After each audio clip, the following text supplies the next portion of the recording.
Praise the Lord. Revival voice TV program చూస్తున్న మీ అందరికీ మా హృదయపూర్వక వందనాలు తెలియజేస్తున్నాం. ఇప్పుడు మా నాన్నగారు బిషప్ కొత్తపల్లి సుధాకర్ పాల్ గారు వాక్యాన్ని అందిస్తుండగా మీరందరూ శ్రద్ధగా విని దైవ దీవెనలు పొందండి. హల్లెలూయా, హల్లెలూయా, హల్లెలూయా. ప్రభు మనలను మరి యొక్క నూతన నెలలోకి దేవుడు ప్రవేశింపచేశారు. నిజంగా ప్రభుకే మహిమ కలుగును గాక. మరి చాలామంది ఈ నెల చూడకుండా వెళ్ళిపోయిన వారు ఉన్నారు లోకంలో. ఎంతోమంది ఈ దినం చూడని వారు, ఈ అక్టోబర్ మాసం చూడని వారు, మరి ఈ 1వ తారీఖున ఈ లోకంలో లేని వారు ఎంతోమంది ఉన్నారు. కానీ ప్రభు తన ఉచితమైన కృపచేత మనల్ని అందరినీ కూడా క్షేమంగా ఆరోగ్యంగా ఆయన నడిపించిన విధానాన్ని బట్టి అందరు కూడా 2 చేతుల పైకి ఒకసారి దేవునికి స్తోత్రాలు చెల్లిద్దాం. హల్లెలూయా. మరి మన శక్తిని బట్టి కాదు, మన బలాన్ని బట్టి కాదు, మనం వాడుతున్న మందులను బట్టి కాదు, కానీ కేవలం తన ఉచితమైన దేవుని యొక్క మహాకృపను బట్టే మనం ఈ విధంగా ఉండగలిగి దేవుని సందులో సాగగలుగుతున్నామని ప్రభుపేట నేను తెలియపరుస్తూ ఉన్నాను. దేవునికి స్తోత్రాలు చెల్లిద్దాం. హల్లెలూయా. కీర్తన గ్రంథం 72:18 కీర్తన. నేనైతే మరి ఏం ప్రభు దగ్గర అడుగుతూ ఉన్నప్పుడు ప్రభు ఈ మాటలు నాకు తెలియపరిచారు కాబట్టి ఈ విషయాలు మీకు నేను చెప్తూ ఉన్నాను. కీర్తనల గ్రంథం 72వ కీర్తన 18వ చరణం ఏముందో చూడండి ఒకసారి. దేవుడైన యెహోవా ఇశ్రాయేలు యొక్క దేవుడు స్తుతింపబడును గాక. ఆయన మాత్రమే, అందరు చెప్పండి, ఆయన మాత్రమే ఆశ్చర్య కార్యములు. ఏం చెప్పండి, చదవండి. కాదు, అదొక్కటే. ఆయన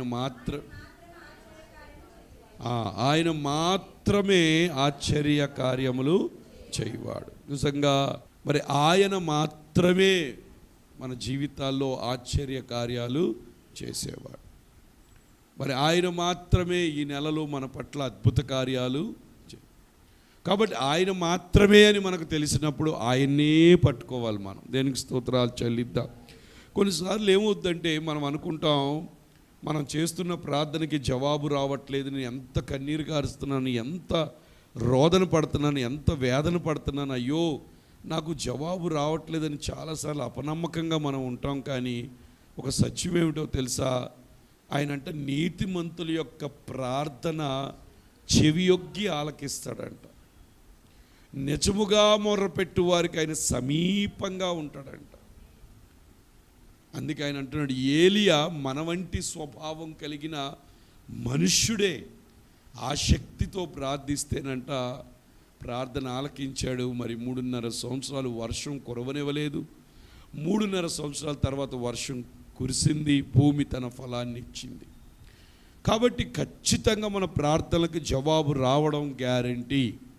నమ్మాలి. నువ్వు నమ్మటం, ఇంక వేరే ఆప్షన్ లేదు, దానికి ఆ చాయిస్ లేదు. ABCD అని అట్లా ఏమీ లేదు. నేను ప్రార్థన చేశాను, నా దేవుడు జవాబిస్తాడంతే.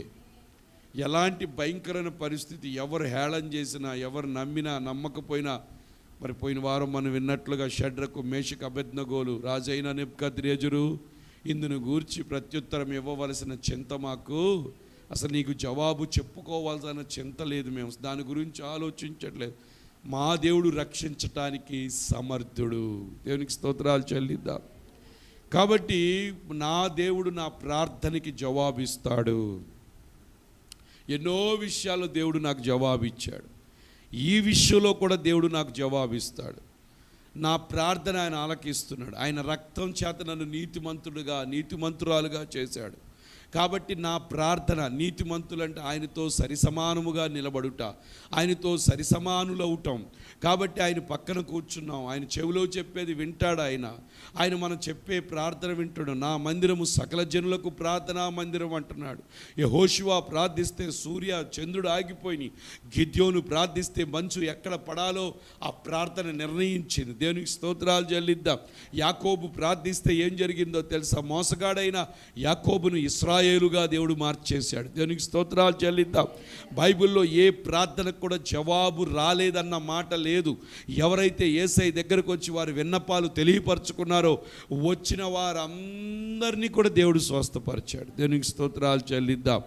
కాబట్టి ప్రియమైన దేవుని బిడ్డలారా, ఆయన ఒక్కడే, ఆయన మాత్రమే. ఆయన ఎవరో తెలుసా? ప్రభు అయిన యేసుక్రీస్తు వారు. కొన్నిసార్లు దెయ్యాలు కూడా కార్యాలు చేస్తాయి, దెయ్యాలు కూడా అద్భుతాలు చేస్తాయి. దెయ్యాలు ఎందుకంటే ఫరో దగ్గర ఆ యొక్క మంత్రపు శక్తులు కలిగిన వాళ్ళు కూడా కర్రలను పాములు చేశారు.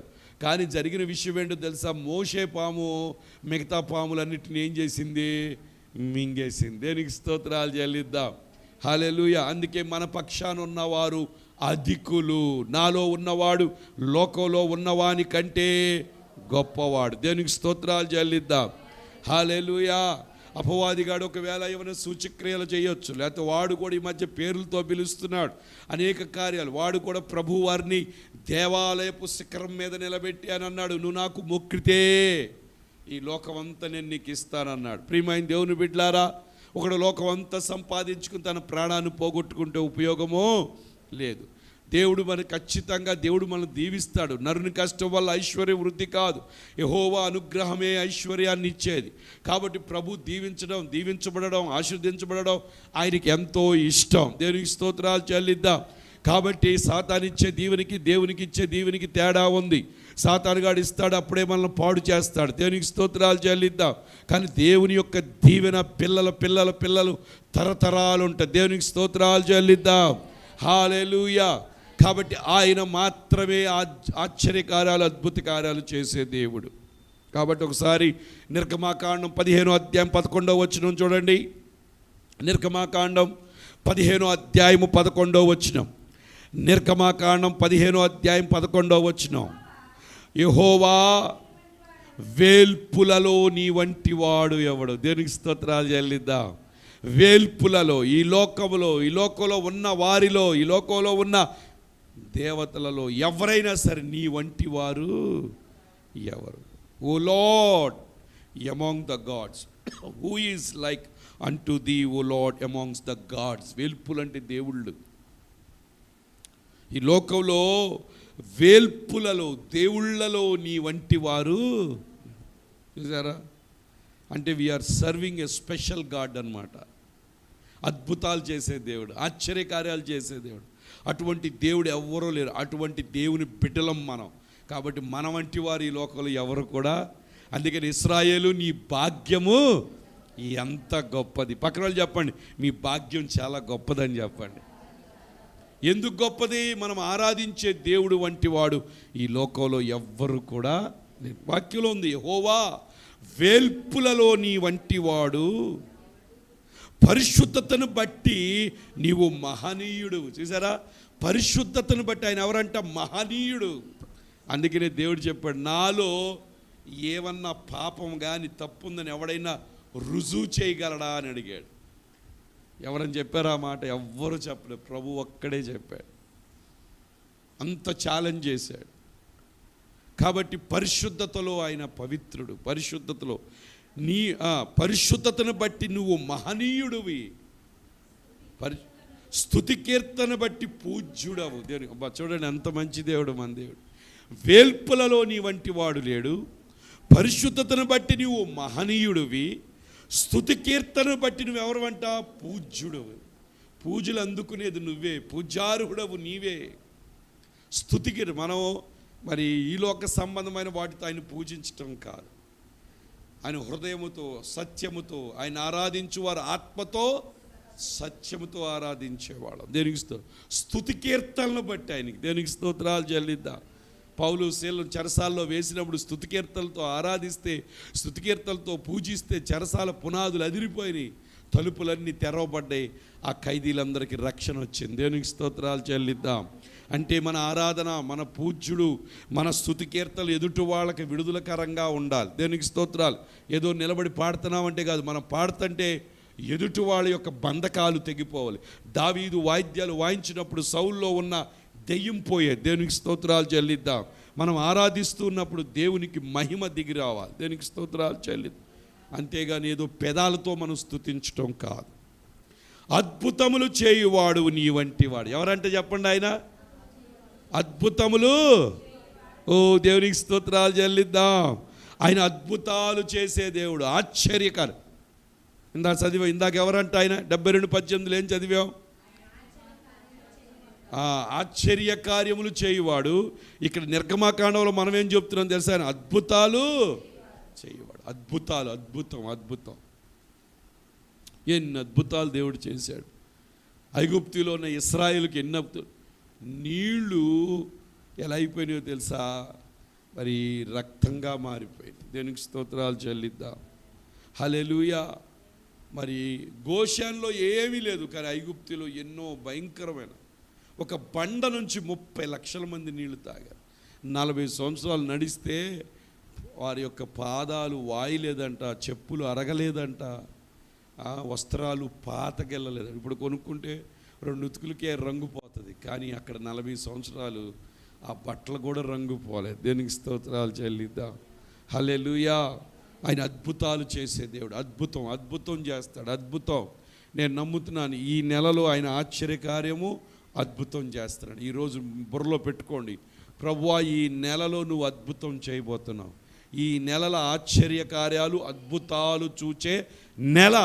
నా చేతులు అద్భుతాలను తాకుతాయి, నా కళ్ళు ఆశ్చర్యకార్యాలు చూస్తాయి, నా పాదాలు అద్భుతాలు చేసే పరిస్థితిలో నిలబడతాయి. నేను అద్భుతాల మధ్య నడుస్తాను. ఇశ్రాయేలు ఏ విధంగా అద్భుతాల మధ్య నడిచారో నేను కూడా అద్భుతాలు, ఆశ్చర్యకార్యాల మధ్య నడుస్తాను.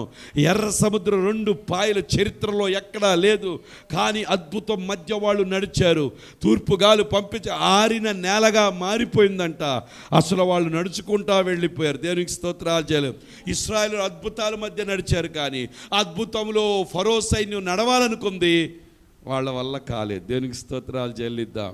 మధ్యలోకి రాగానే సముద్రం మొత్తం కూడా మునిగిపోయింది. అందరు కూడా ఏమైపోయారు తెలుసా? మునిగిపోయారు. కాబట్టి ప్రభు ఈ నెలలో మన పట్ల ఆశ్చర్య కార్యాలు, అద్భుతాలు చేయడానికి ఇష్టపడుతున్నాడు. అందరికీ అద్భుతాలంటే ఇష్టం, ఆశ్చర్య కార్యాలు ఇష్టం. అందుకే నేను ఎప్పుడు చెప్తాను, ఆయన మనల్ని సర్ప్రైజ్ చేయాలని ఇష్టపడుతున్నాడు, ఆశ్చర్యపరచాలని ఇష్టపడుతున్నాడు. ఎందుకంటే ఆయన ఆశ్చర్యకరుడు. దేవునికి స్తోత్రాలు చెల్లిద్దాం. అద్భుతకరుడు ఆయన. ఎవరంటే చెప్పండి? ఆయన ఆశ్చర్యకరుడు, అద్భుతకరుడు. దేవునికి స్తోత్రాలు చెల్లిద్దాం. హల్లెలూయా. యోబు గ్రంథం 9వ అధ్యాయం 10వ వచనం చూడండి. యోబు గ్రంథం 9వ అధ్యాయం 10వ వచనం. యోబు గ్రంథం 9వ అధ్యాయం 10వ వచనం. యోబు గ్రంథం 9వ అధ్యాయం 10వ వచనం. ఎవడనూ తెలుసుకొనలేని, అందరు చెప్పాలి, ఎవడనూ తెలుసుకొనలేని మహత్తైన కార్యములు, లెక్కలేని అద్భుత క్రియలను ఆయన చేయుచున్నాడు. దేవునికి స్తోత్రాలు చెల్లిద్దాం. ఆ మాట నాదే అన్నవాళ్ళు దేవునికి స్తోత్రాలు చెప్పండి. నా జీవితంలో ఈ నెలలో ప్రభు చేయబోతున్నాడు అన్నవాళ్ళు దేవునికి స్తోత్రాలు.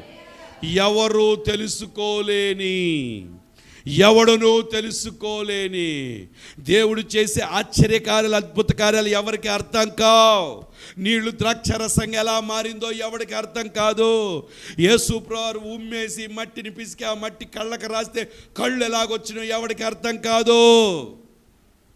ముట్టుకుంటే కుష్టి ఎలా పోయిందో ఎవరికి అర్థం కాదు.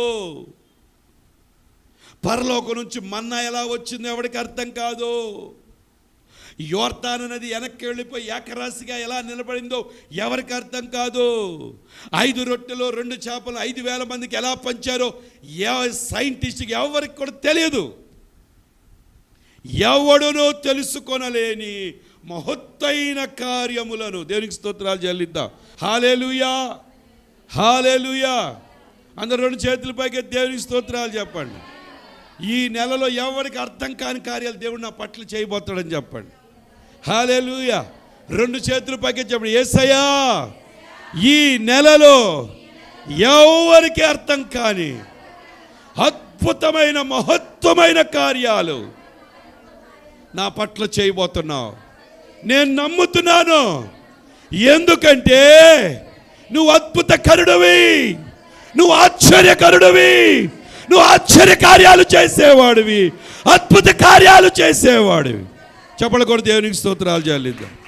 హల్లెలూయా. You have believe. You have to believe that. నమ్మాలి. ఎవ్వడునూ తెలుసుకొనలేని మహత్తైన కార్యములు, లెక్కలేనన్ని అద్భుత క్రియలు ఆయన చేయుచున్నాడు. దేవునికి స్తోత్రాలు చెల్లిద్దాం. ఆయన ఏదైనా చేయగలడు. కథ మొత్తం కూడా ఆయన నామానికే మహిమ తెచ్చుకోగలడు. ఆయన ఏదైనా చేయగలడు. కుంటోళ్ళను బాగు చేయగలడు. నీ కాళ్ళల్లో గుజ్జు నింపగలడు. నీ డిస్క్ని బాగు చేయగలడు. నీ వెన్నెముకను స్ట్రైట్ చేయగలడు. నీ తల బాధను తీసేయగలడు. ఆయన చేయలేనిది ఏదీ లేదు. ఆయన ఏదైనా చేయగలడు. కొత్త అవయవాలు ఇవ్వగలడు. ఇవ్వలేడా? ఇస్తాడు. ఇవ్వలేడా? ఇస్తాడు, ఇవ్వగలడు. బ్రాండ్ న్యూ అవయవాలు ఇవ్వగలడు. ఆయన ఏదైనా చేయగలడు. ప్రభు ఏదైనా చేయగలడు. ఏమైనా చేయగలడు. ప్రభు చేయలేని కార్యం ఏది కూడా లేదు. మనం నమ్మట్లా చాలాసార్లు. ఆయన అద్భుతాలు చేసే దేవుడు అని ನನಗೆ తెలుసు కూడా. ఆ అద్భుతం కొరకు ఎదురు చూచే మనస్సు మన దగ్గర లేదు. ఎవరి దగ్గర అడగని పక్కన వాళ్ళని, మీకు మనసు ఉందా? అద్భుతాలు ఎదురు చూచే మనసు. మనసు అద్భుతం కొరకు ఎదురు చూడాలి. మనం దేవుని బిడ్డలం. ఆయన చేతిలోంచి వచ్చే అద్భుతం కొరకు ఎదురు చూడాలి. ప్రతిరోజు పక్షులు ఆయన యొక్క చేతిలోంచి ఆహారం తీసుకోండి. ఏ రోజు చింతపడవు అవి. ఈరోజు ఒక అద్భుతం అని అసలు అవి ఎంత ప్రశాంతంగా ఉంటాయి. ఆ గూట్లోంచి ఎగిరిపోతే వచ్చేటప్పుడు ఫుల్ కడుపు నిండగా, ఇక్కడ ఆ యొక్క తిత్తేదో అంటారు, ఆ యొక్క ఫుడ్ ప్యాకెట్ అంతా నిండిపోయి ఇంటికి వచ్చి హాయిగా పడుకుంటే మళ్ళీ పొద్దున్నే లెగిసి వెళ్ళిపోతాయి. దేనికి స్తోత్రాలు. ఏ పక్షిని కూడా దేవుడు పస్తు పెట్టినట్టు ఎక్కడైనా ఉందా? ఎక్కడా లేదు. ఏ జంతువును కూడా దేవుడు పస్తు పెట్టడు.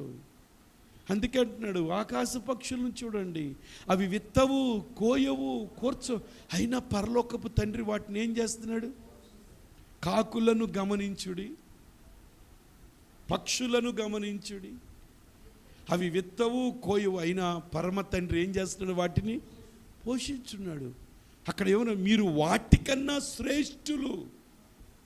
శ్రేష్టం కానీ ఆ పక్షులకే దేవుడు పోషిస్తుంటే, తన రక్తంతో నిన్ను కడిగి, తన రక్తంతో నిన్ను కొని, ఆ యొక్క సాతాన కాడి నుంచి నిన్ను విడిపించి, తన కొరకు, అమ్మా వింటున్నావా, తన కొరకు ఒక జనముగా, ఒక సొత్తైన ప్రజలుగా చేసుకొని, తనకు ప్రియురాలుగా నిన్ను ఏర్పాటు చేసుకుని, నీ కొరకు మధ్యాకాశానికి వచ్చి నిన్ను తీసుకెళ్ళాలి. వధువు సంఘముగా ఏ డాగు, ఏ మచ్చ, ఏ కళంకం లేకుండా నిన్ను చేసిన దేవుడు నీకు సహాయం చేయడా?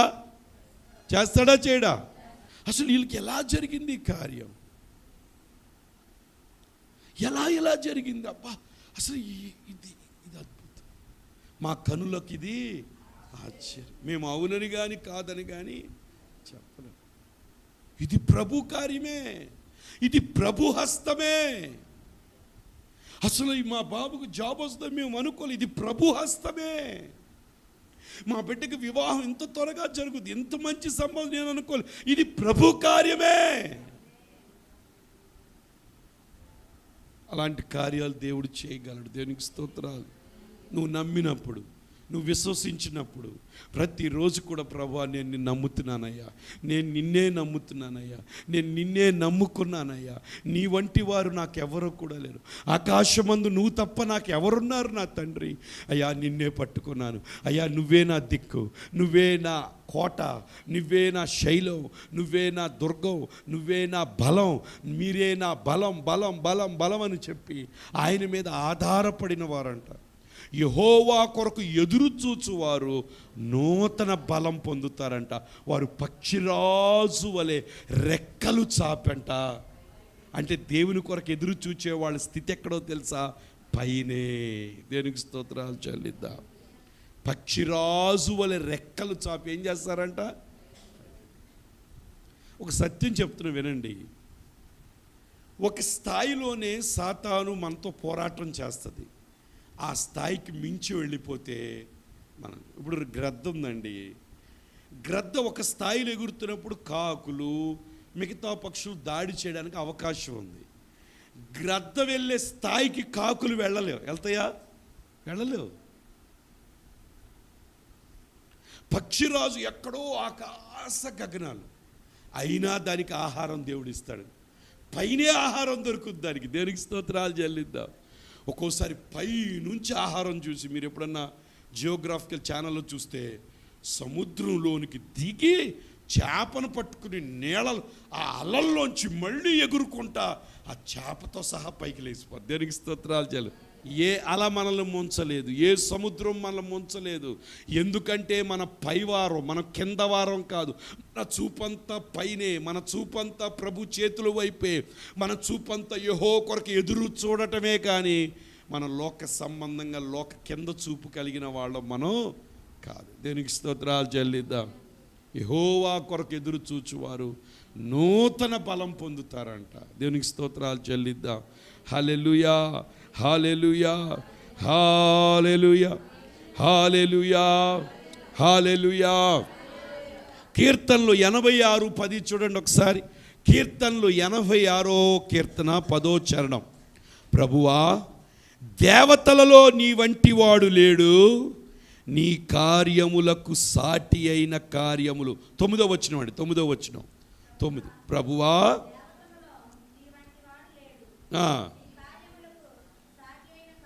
చూసారా, నీ కార్యములకు, దేవుడు చేసే కార్యాలకి పోటీలే, సాటైనవి. అంటే ఏం చెప్పాలంటే దానికి హల్లెలూయా ఏమనుందంటే, for thou art great and dozen wonders things thou art God alone. అది ఎలా ఉంది మామూలు ఇంగ్లీష్లో చూడండి.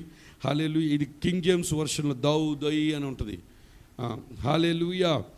ప్రభువా, దేవతలలో 10, ఇంగ్లీష్లో 86:10 ఉంటుంది చూడండి.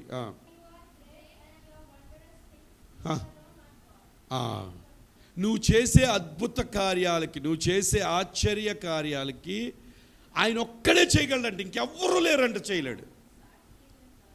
సాటి అయిన కార్యాలు అంటే నువ్వు చేసే కార్యాలకి దానితో పాటు పోటీ కలిగిన కార్యాలు ఏవి కూడా లేవంట. దేనికి స్తోత్రం. అంటే దేవుడు అంత ప్రత్యేకమైన కార్యాలు మన పట్ల చేస్తాడు. ఎప్పుడు ఈ నెలలో. దేవునికి స్తోత్రాలు. ఆయన చేసే కార్యాలకు సాటి అయిన కార్యాలు లేవు. దేవునికి స్తోత్రాలు చెప్పండి. హల్లెలూయా. కాబట్టి ప్రభువా, దేవతలలో నీ వంటి వాడు లేడు. చూసారా, మనం ఆరాధించే దేవుడు వంటి వాళ్ళు ఎవ్వరూ లేరంట. నీ కార్యములకు సాటి అయిన కార్యములు. దేవునికి స్తోత్రాలు చెప్పండి. ఆయన చేసే కార్యాలకు సాటి అయిన కార్యాలు ఇంకెక్కడ కూడా, దానితో పాటు పోటీ కలిగిన కార్యాలు, దానితో సరి సమానమైన కార్యాలు ఎవ్వడూ చేయలేడు. దేవునికి స్తోత్రాలు చేయలేడు. దేవుడు మన పట్ల అటువంటి కార్యాలు చేయబోతున్నాడు. దేవునికి స్తోత్రాలు చెల్లిద్దాం. నమ్మినోడు 2 చేతుల పైకి దేవునికి స్తోత్రాలు చెప్పండి. అందరి మాట, ప్రభువా, నా పట్ల నువ్వు చేయబోయే కార్యాలు బట్టి వందనాలయ్యా. ప్రభువా, నా పట్ల నువ్వు చేయబోయే కార్యాలు బట్టి వందనాలయ్యా. అయ్యా, నువ్వు చేసే కార్యాలు నాయనా ఎవ్వరు కూడా నాయనా, నువ్వు చేసే కార్యాలకి అయ్యా సరిపడే కార్యాలు ఎవ్వడు కూడా చేయలేడు. హల్లెలూయా. నీ నమ్మకాన్ని బట్టి, నీ విశ్వాసాన్ని బట్టి, నువ్వు నమ్మేదానిని బట్టి, ప్రభు మీద నువ్వు ఆధారపడి నువ్వు అడిగేదానిని బట్టి, నువ్వు నీకున్న విశ్వాస పరిపక్వతను బట్టి ప్రభు కార్యాలు చేస్తాడు. ప్రభు కదులుతాడు. దేవునికి స్తోత్రాలు చెల్లి. నీ ప్రభు నువ్వేమనుకుంటున్నావు? నీ ప్రభు ఆశ్చర్యకార్యాలు చేయగలవా నువ్వు అనుకుంటే ఆయన చేస్తాడు. నువ్వు అద్భుత కార్యం చేయగలడు అనుకుంటే చేస్తాడు. ప్రభువా, నీ కార్యాలకు సాటి అయిన కార్యాలు ఎవ్వడో చేయలేడని నువ్వు అనుకుంటే ఆయన అలాగే చేస్తాడు. దేవునికి స్తోత్రాలు. నువ్వు అనుకున్న దానిని బట్టే ప్రభు కదులుతాడు. నువ్వు అనుకున్న దానిని బట్టే ప్రభు నీకు రిలీజ్ చేస్తాడు. నువ్వు అనుకున్న దానిని బట్టే ప్రభు నీ పట్ల అద్భుత కార్యాలు చేస్తాడు. నీ ఆలోచన, నీ అనుగుణంగానే ప్రభు నీ పట్ల కార్యాలు చేస్తాడు. దేనికి స్తోత్రం. నువ్వేం ఆలోచిస్తున్నావు? ఏం తలస్తున్నావు? ఈ నెల కూడా నా జీవితం వింతే, పోయిన నెల కూడా నా జీవితం సరిగ్గా లేదు, పోయిన నెల కూడా అతుకుబతుకుగా ఉంది, పోయిన నెల కూడా చాలా దరిద్రంగా బతికాను, ఈ నెల కూడా అంతే అనుకుంటే ఈ నెల కూడా అలాగే ఉంటుంది ఖచ్చితంగా. కాదు, ఈ నెల నా దేవుడు ఆశ్చర్య కార్యాలు, అద్భుత కార్యాలు, సూచక్రియలు, సాటి లేని కార్యాలు చేస్తాడని నువ్వు నమ్మితే, నమ్మింది నీ వల్ల సాధ్యమవుతుంది. నమ్ముట నీ వల్ల అయితే నమ్మువానికి సమస్తము. దేనికి స్తోత్రాలు చెప్పండి అందరూ కూడా. హల్లెలూయా, హల్లెలూయా. చివరి వాక్యం చూడండి, దానియేలు గ్రంథం 4వ అధ్యాయం 3వ వచనం చూద్దామా. దానియేలు గ్రంథం 4వ అధ్యాయం 3వ వచనం. ఆయన సూచక్రియలు ఎంతో బ్రహ్మాండమైనవి, ఆయన అద్భుతములు ఎంతో ఘనమైనవి, ఆయన రాజ్యము శాశ్వత రాజ్యము, ఆయన ఆధిపత్యము తరతరములు నిలుచును. ఏమన్నా అర్థమవుతుందా? వాక్యం అర్థమవుతుందా? ఆయన సూచక్రియలు ఎలాంటి అంటే ఎంతో బ్రహ్మాండమైనవంట. ఆయన అద్భుతములు ఎంతో ఘనమైనవి. అంటే ఒక సత్యం ఏంటి తెలుసా? ప్రభు పట్ల నీ చేసే కార్యాలన్నీ కూడా ఎవరి కార్యాలతో సాటి రావు. రెండోది, ఘనమైన కార్యాలు చేయబోతున్నాడు. అడిగిన దానికన్నా, ఊహించిన దానికన్నా అత్యధికముగా చేయు శక్తి కలిగిన, సమర్థత కలిగిన మన యేసయ్య. దేనికి స్తోత్రాలు. పక్కన వాళ్ళు చెప్పండి, నా దేవుడు నా పట్ల ఘనమైన కార్యాలు చేస్తాడు. ఈ సమయంలో ఎక్కడి నుంచి ఈ కార్యక్రమాన్ని చూస్తున్నావో, ప్రభు నీ పట్ల ఒక ఘనమైన కార్యం చేయబోతున్నాడు. నమ్ము. నువ్వు చాలా రోజుల నుంచి ఆ ఘనకార్యం కొరకు ఎదురు చూస్తున్నావు. అయ్యో జరగట్లేదని బాధపడుతున్నావు. సమయం వచ్చేసింది, ఈ నెలలో ప్రభు చేయబోతున్నాడు. ఖచ్చితంగా ఆ కార్యం నువ్వు చూస్తావు. ఖచ్చితంగా దేవుడు కార్యం చేస్తే ఆ స్క్రీన్ మీద కనబడుతున్న ఫోన్ నెంబర్కి ఫోన్ చేసి మాతో చెప్తే మేము కూడా అందరం కలిసి దేవుని మహిమపరుద్దాం. దేవునికి స్తోత్రాలు. ఎందుకంటే ప్రభుకే మహిమ రావాలి. నేను నమ్ముతున్నాను. నువ్వు నమ్ముతున్నావో లేదో నాకు తెలియదు, కానీ ఇక్కడ చెప్పబడిన వాక్యాలన్నీ ఆధారంగా నా ప్రభు, నేను ప్రకటిస్తున్న యేసయ్య నీ పట్ల సూచక్రియలు చేయగలడు. ఏ సూచక్రియ కొరకు నువ్వు ఎదురు చూస్తున్నావు? అనారోగ్యంతో బాధపడుతూ అయ్యో ప్రభు సూచక్రియ, నా జీవితంలో జరిగిన కార్యం అందరూ చూడాలని ఆశపడుతున్నావు. ఖచ్చితంగా దేవుడు చేస్తాడు. ఆయన చేసే కార్యాలకు సాటైన కార్యం ఏది కూడా లేదు, ఎవ్వరూ చేయలేరు. ప్రభు ఆ వెన్నెముకను సెటరేట్ చేయగలడు, ఆ మోకాళ్ళు గుజ్జును నింపగలడు, ఆ డిస్క్ను సెటరేట్ చేయగలడు. నీ శరీరంలో ఎటువంటి వ్యాధి ఉన్నా ఆ ప్యాంక్రియాస్ను పని చేయించగలడు, ఆ ఇన్సులిన్ గ్రంథిని పని చేయించగలడు, ఆ గుండెను బాగు చేయగలడు, నరాలు క్లీన్ చేయగలడు, లంగ్స్ను కొత్త లంగ్స్ ఇవ్వగలడు, ఊపిరితిత్తులు పని చేయించగలడు, ఆ కిడ్నీలో రాళ్లను పోగొట్టగలడు, ఆ గాల్ బ్లాడర్లో ఉన్న రాళ్లను తీసేయగలడు. గొప్ప సత్యం, ఇంకో మాట చెప్తున్నాను. పిల్లలు లేకుండా బాధపడుతున్నావేమో, నా ప్రభు నీ గర్భాన్ని తెరవబోతున్నాడు. ఈ నెలలో సూచక్రియను చూడబోతున్నావు. అద్భుత కార్యం ప్రభు చేయబోతున్నాడు. ఎందుకంటే నేను ప్రకటిస్తున్న యేసయ్య ఆశ్చర్య కార్యాలు చేసేవాడు, అద్భుత కార్యాలు చేసేవాడు, సూచక్రియలు చేసేవాడు, ఘనమైన కార్యాలు చేసేవాడు, సాటి లేని కార్యాలు చేసేవాడు. వేల్పులలో ఆయన వంటివాడు ఈ లోకంలో ఎవడు కూడా లేడు. హల్లెలూయా, హల్లెలూయా. నా ప్రభు చేయగలడు, నా ప్రభు చేయగలడు. ఆయన నింద నేడు ఒకే రీతిగా ఉన్నాడు. ఆయన చేసే కార్యాలకి నీ బుర్రకు అర్థం కాకపోయినా పర్వాలా, ప్రభువుని స్తుతించు. నువ్వు దేవునికి స్తోత్రాలు.